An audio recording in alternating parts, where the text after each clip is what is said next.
Hello students, welcome to my channel. আমরা class 12-এর প্রথম chapter জীবের জনন নিয়ে আলোচনা করছিলাম। আগের ক্লাসে আমাদের কিন্তু কনজুগেশন কমপ্লিট হয়েছিল। আজকে আমরা আসি অপুঞ্জনি, অর্থাৎ কি পার্থেনোজেনেসিস। চলো দেখো, অপুঞ্জনি বা পার্থেনোজেনেসিস এটা কী ছিল। দেখো, যে জনন প্রক্রিয়ায় কী হয়, অনিষিক্ত ডিম্বাণু থেকে সরাসরি অপত্য জীবের সৃষ্টি হয়, সেটাকেই আমরা কি বলবো, অপুঞ্জনি বা পার্থেনোজেনেসিস।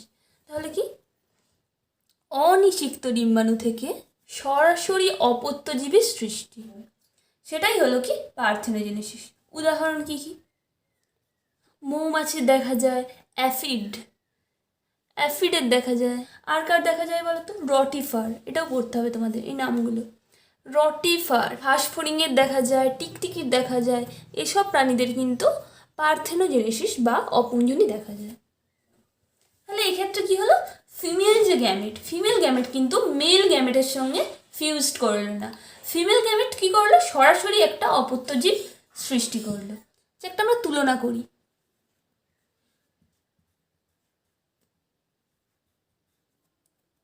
সেক্সুয়াল, আসেক্সুয়াল আর পার্থেনোজেনেসিস। কি বললাম দেখো, সেক্সুয়াল রিপ্রোডাকশনে কিন্তু গ্যামেট উৎপাদন হয়, গ্যামেটের ফর্মেশন হয়, লিখি উৎপন্ন হয়। আসেক্সুয়ালে কি হয়, গ্যামেটের উৎপাদন হয় না। পার্থেনোজেনেসিসে কি হয়, গ্যামেটের উৎপাদন হয়। চলো তাহলে দেখো, এখানেও গ্যামেট উৎপন্ন হচ্ছে, পার্থেনোজেনেসিসেও গ্যামেট উৎপন্ন হচ্ছে, কিন্তু আসেক্সুয়ালে কি হয়, গ্যামেট উৎপন্ন হয় না। আচ্ছা দেখো, সেক্সুয়ালে কি বলেছিলাম, দুটি জনিত্র জীবের প্রয়োজন। নর্মালি কি হয়, দুটি জনিত্র জীবই লাগে, এখানে কিন্তু একটি জনিত্র জীব লাগে আসেক্সুয়ালে। দেখো, পার্থেনোজেনেসিসেও কিন্তু একটি জনিত্র জীব থেকেই সম্ভব।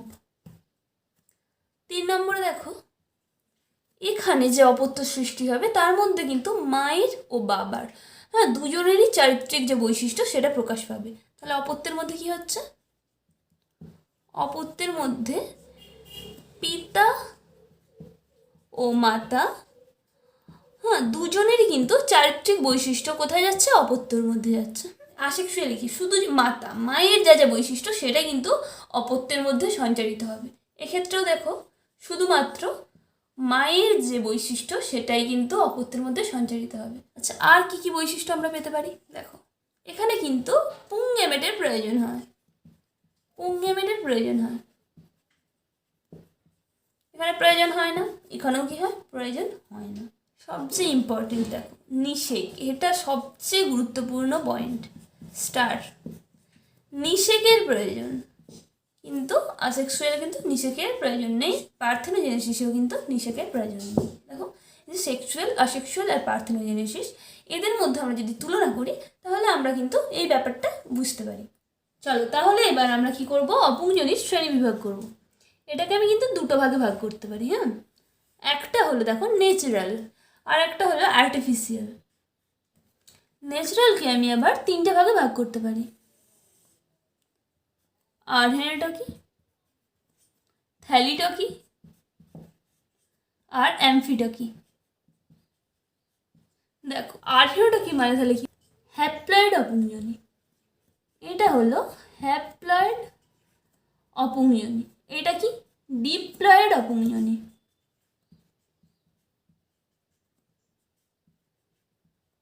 ডিপ্লয়েড অপুঞ্জনি, আর এটা দুটোই হতে পারে, হ্যাপ্লয়েড আর ডিপ্লয়েড,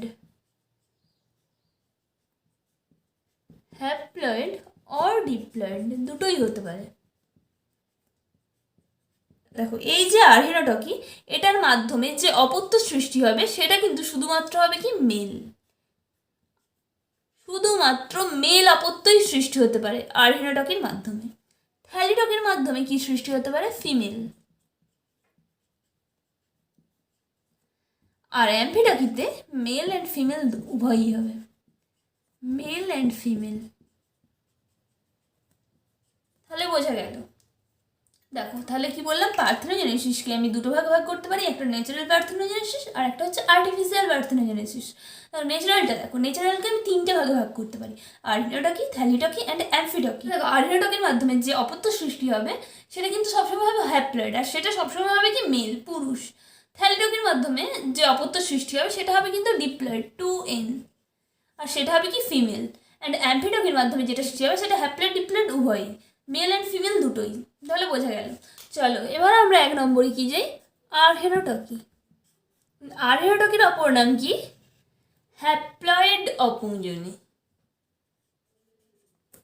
এই যে আর্হেনোটকি ব্যাপারটা দেখো, অনিষিক্ত ডিম্বাণু থেকে, এটা ডিম্বাণু, এটা অনিষিক্ত ডিম্বাণু, দেখো এন, অনিষিক্ত ডিম্বাণু থেকে কি হবে, সরাসরি যেটা সৃষ্টি হবে সেটা হলো মেল অপত্য। এটাকে আমরা বলবো কি, আর্হেনোটকি। এটা কিসের মাধ্যমে হলো, দেখো এখানে যে বিভাজনটা হচ্ছে এটা হলো মাইটোসিস, মেল কি ইন। তাহলে দেখো আমি সংজ্ঞাটা লিখে দিচ্ছি, অনিষিক্ত ডিম্বাণু থেকে সরাসরি কি হবে, হ্যাপ্লয়েড পুরুষ, হ্যাপ্লয়েড পুরুষ সৃষ্টি হচ্ছে। তাহলে দেখো অনিষিক্ত ডিম্বাণু থেকে যখন, এটা অনিষিক্ত একটা ডিম্বাণু, এখান থেকে যখন সরাসরি কি হচ্ছে, হ্যাপ্লয়েড একটা পুরুষ অপত্য সৃষ্টি হচ্ছে, তখন আমরা তাকে কি বলবো, হ্যাপ্লয়েড অপুঞ্জনীয় বলতে পারবো বা আর্হেনোটকিও বলতে পারবো। দেখো এটা যেহেতু ডিম্বাণু, সেটা তাহলে এটা কার দেহে উৎপন্ন হয়েছিল, স্ত্রী যে কোনো একটা, ফিমেলের দেহে উৎপন্ন হয়েছিল, ফিমেল। ফিমেল কিন্তু ছিল 2n। তাহলে দেখো এই 2n থেকে কি হচ্ছে, ডিম্বাণু উৎপন্ন হচ্ছে, ডিম্বাণুটা কি আসছে, n। তাহলে বলো তো এখানে কি বিভাজন হয়েছিল, কোন বিভাজনের দ্বারা 2n থেকে n হয়, মিওসিস, মিওসিসের মাধ্যমে। এবার দেখো এই যে অনিষিক্ত ডিম্বাণু, এখান থেকে সরাসরি কি হলো, যে তোমার হ্যাপ্লয়েড পুরুষ সৃষ্টি হলো, এখানে তাহলে কি হবে, মাইটোসিস, সমবিভাজন। তবেই তো এটা একই থাকবে, এন এন থাকবে, মাইটোসিস। এটা কিন্তু তোমাদেরকে নিজের থেকে বুঝতে হবে। ফিমেল আছে, ফিমেলের দেহে মিওসিসের মাধ্যমে কি উৎপন্ন হচ্ছে, ডিম্বাণু উৎপন্ন হচ্ছে, এটা কি ডিম্বাণু, লিখি এখানে, এটা ডিম্বাণু। এই ডিম্বাণুটা কিন্তু নিষেক ছাড়াই যখন একটা মেল অপত্য সৃষ্টি করছে, তখন তাকে আমরা বলবো কি, আর্হেনোটকি। এখানে দেখো সবসময় কি হচ্ছে, হ্যাপ্লয়েড হচ্ছে, দেখো এই যে হ্যাপ্লয়েড, আর কি হবে, মেল হবে, হ্যাপ্লয়েড মেল সৃষ্টি হবে, দেখো হ্যাপ্লয়েড মেল। তাহলে মনে থাকবে। চলো এবার আমরা দ্বিতীয় যাই, থ্যালিটকি। তাহলে দ্বিতীয় হলো থ্যালিটকি।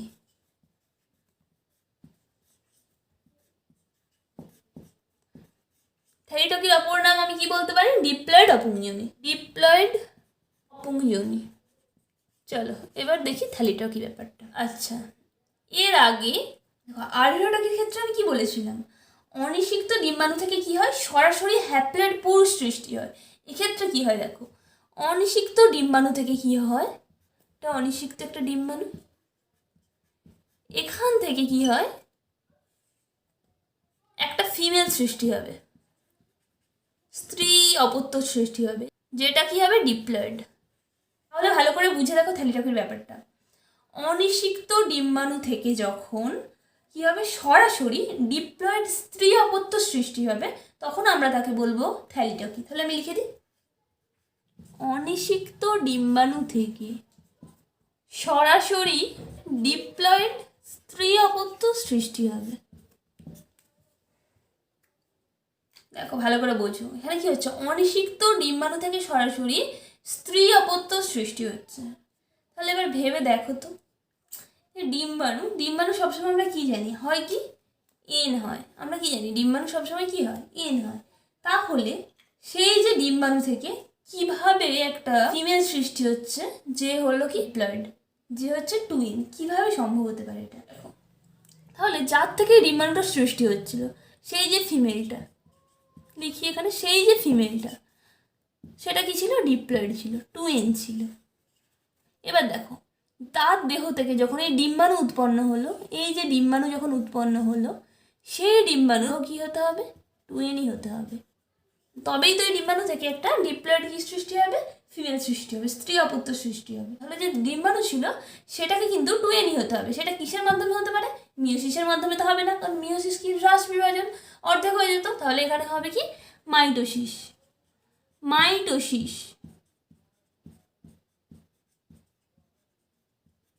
তাহলে দেখো এক্ষেত্রে কি হলো, মাইটোসিসের মাধ্যমে কিন্তু ওই ফিমেল থেকে ডিপ্লয়েড ডিম্বাণু তৈরি হলো। তারপর সেই ডিম্বাণু থেকে কি হয়ে গেল, একটা যে ফিমেল হলো সেটা কিসের মাধ্যমে হবে, সেটাও হবে মাইটোসিসেরই মাধ্যমে। মাইটোসিস বোঝা গেল। আচ্ছা, এই যে ফিমেলের কথা বললাম, এই যে ফিমেলের কথা বললাম, যার দেহ থেকে কি সৃষ্টি হচ্ছে, ডিপ্লয়েড 2n ডিম্বাণু সৃষ্টি হচ্ছে। এই যে এটা 2n ছিল, এখানেও কি হলো 2n ছিল, আর এখান থেকে যে ফিমেলটা সৃষ্টি হবে সেটাও হলো 2n। এটা কি বললাম আমি, মাইটোসিসের মাধ্যমে হয়। আচ্ছা, আর একটা হয় অসম্পূর্ণ মিওসিসের মাধ্যমে। এই অসম্পূর্ণ মিওসিসটা কি, অসম্পূর্ণ মিওসিস হলো, দেখো এই যে ফিমেল ছিল, এখানে মিওসিস 1 হলো। আচ্ছা, মিওসিস 1-এ কি হয়, মিওসিস 1-এ কি হয়, একটা থেকে দুটো সৃষ্টি হয়। দেখো 2n ছিল, মিওসিস 1-এ কিন্তু nn হয়ে গেল। মিওসিস 2-তে গিয়ে আবার কি হয়, এই n থেকে একটা n, এই n থেকে একটা n, এই n থেকে একটা n, এই n থেকে একটা n, এইভাবে 4টে সৃষ্টি হলো। তাহলে মিওসিস 1-এ কি হয়ে গেল, এটাকে যদি দেখাই তাহলে দেখো দুটো n হলো, n n। এটা কি, নিউক্লিয়াসের বিভাজন, ক্যারিওকাইনেসিস। ক্যারিওকাইনেসিসে কি আসলো, n আর n। এরপর কি হওয়ার কথা, সাইটোকাইনেসিস হওয়ার কথা, তবেই তো দুটো সেল হবে, n আর একটা n। কিন্তু এক্ষেত্রে কি হয়, এই অসম্পূর্ণ মিওসিসের ক্ষেত্রে এখানে সাইটোকাইনেসিস আর ঘটে না। ফলে কি হয়, এই যে n আর n আবার কি হয়ে যায়, 2n হয়ে যায়। তো দেখো 2n ছিল, 2n থেকে কি হলো, মিওসিস 1-এর মাধ্যমে এদের যে ক্যারিওকাইনেসিস হলো, নিউক্লিয়াসের বিভাজনটা হলো, n এরা তৈরিও করলো। সাইটোকাইনেসিসের বিভাজন না হওয়ার ফলে এরা আবার কি হলো, n মিলে 2n সৃষ্টি করলো। তাহলে ডিম্বাণু হয়ে গেল কি, দেখো 2n হয়ে গেল। 2n থেকে যে ফিমেলটা সৃষ্টি করলো সেটাও হলো 2n, মাইটোসিসের মাধ্যমে। আচ্ছা, এই মাইটোসিস কি, মিওসিস কি, হ্যাপ্লয়েড কি, ডিপ্লয়েড কি, এসব কিন্তু তোমাদের ক্লাস 10 আর 11-এ ছিল। কিন্তু তোমাদের যদি কারোর বুঝতে অসুবিধা হয়, এই কনসেপ্টগুলো যদি একদম ক্লিয়ার না থাকে, তোমরা আমার যে কোষ বিভাজনের ভিডিওগুলো আছে ওটা দেখে নিতে পারো। এগুলো কিন্তু তোমাদের এরপর থেকে সব ক্ষেত্রেই লাগবে। হ্যাঁ, এই কনসেপ্টটাকে ক্লিয়ার করে নাও, সেটা তোমরা বই দেখে করতে পারো কনসেপ্টটা ক্লিয়ার, বা তোমরা যদি চাও আমার কোষ বিভাজনের ভিডিওগুলো দেখে নিতে পারো। ওখানে আমি তোমাদেরকে এই যে হ্যাপ্লয়েড, ডিপ্লয়েড, মাইটোসিস, মিওসিস, এই যে কনসেপ্টগুলো কিন্তু ক্লিয়ার করে দেওয়ার চেষ্টা করেছি। চলো, তাহলে থ্যালিটা কি বোঝা গেল। এটা কাদের দেহে দেখা যায় জানো, কিছু কিছু পতঙ্গ আছে যাদের কি পুরুষ প্রাণী থাকে না, তাহলে তারা কিভাবে বংশ বিস্তার করবে, তারা কিন্তু এই যে অপুংজনী, এই অপুংজনীর মাধ্যমে বংশ বিস্তার করবে। চলো কয়েকটা তার উদাহরণ লিখে নাও। উদাহরণ, ঘাস ফড়িং, তোমরা সবাই জানো ঘাস ফড়িং। ঘাস ফড়িংয়ের কিন্তু কোনো পুরুষ প্রাণী থাকে না, তাদের কিন্তু এই যে থ্যালিটকি বা ডিপ্লয়েড অপুংজনী, এই প্রকারের মাধ্যমেই তারা বংশবিস্তার সম্পূর্ণ করে। তাহলে কি ঘাস ফড়িং। রটিফার, এই নামগুলো কিন্তু কয়েকটা যেগুলো লিখে দিচ্ছি, নামগুলো কিন্তু তোমরা মনে রাখবে, পরীক্ষায় এরকমও কোয়েশ্চেন আসতে পারে। রটিফার কোন প্রকার পার্থেনোজেনেসিসের মাধ্যমে বংশবিস্তার সম্পন্ন করে, তখন কি লিখতে হবে, থ্যালিটকির মাধ্যমে। থ্যালিটকিটা আরেকবার দেখে নাও। তাহলে কি বললাম, ফিমেল ছিল, ফিমেল থেকে কি হলো, মাইটোসিসের মাধ্যমে ডিম্বাণু হলো, ডিম্বাণু থেকে কি হয়ে গেল, ফিমেল হলো। এই প্রকার অপুংজনীর মাধ্যমে যারা বংশ বিস্তার করে তাদের কি বলেছিলাম, যে কোনো পুরুষ প্রাণী থাকে না। তাহলে ভেবে দেখো তো, যদি পুরুষ প্রাণী না থাকে তাহলে তাদের কি কখনোই যৌন জনন ঘটা সম্ভব, তাদের কি কখনোই যৌন জননের মাধ্যমে বংশ বিস্তার করা সম্ভব, সম্ভব নয়। তাহলে তাদের কিসের মাধ্যমে বংশ বিস্তার হবে, অপুংজনীর মাধ্যমে। এই প্রকার যে অপুংজনী, এটাকে আমরা বলবো সম্পূর্ণ অপুংজনী। তাহলে দেখে নাও, তোমাদের প্রথমেই আছে সম্পূর্ণ অপুংজনী। সম্পূর্ণ অপুংজনী, তাহলে বোঝা গেল সম্পূর্ণ অপুংজনী কি, যে সমস্ত প্রজাতির পুরুষ প্রাণী থাকে না তাদের কিন্তু যৌন জননের মাধ্যমে বংশ বিস্তার করা সম্ভব নয়, তাদের মাত্র বংশ বিস্তার করতে হলে কি করতে হবে, অপুংজনীর মাধ্যমেই করতে হবে। সেই জন্য এদেরকে বলবো আমরা কি, সম্পূর্ণ অপুংজনী। বোঝা গেল। অ্যাম্ফিটকি, অ্যাম্ফি মানে কি, অ্যাম্ফি মানে কিন্তু উভয়। যখন অনিষিক্ত ডিম্বাণু থেকে হ্যাপ্লয়েড বা ডিপ্লয়েড, পুরুষ বা স্ত্রী অপত্যের সৃষ্টি হবে, তখন আমরা তাকে বলবো অ্যাম্ফিটকি। অ্যাম্ফিটকিতে যে ফিমেল আছে সেটা থাকে কি 2n। এরা কিন্তু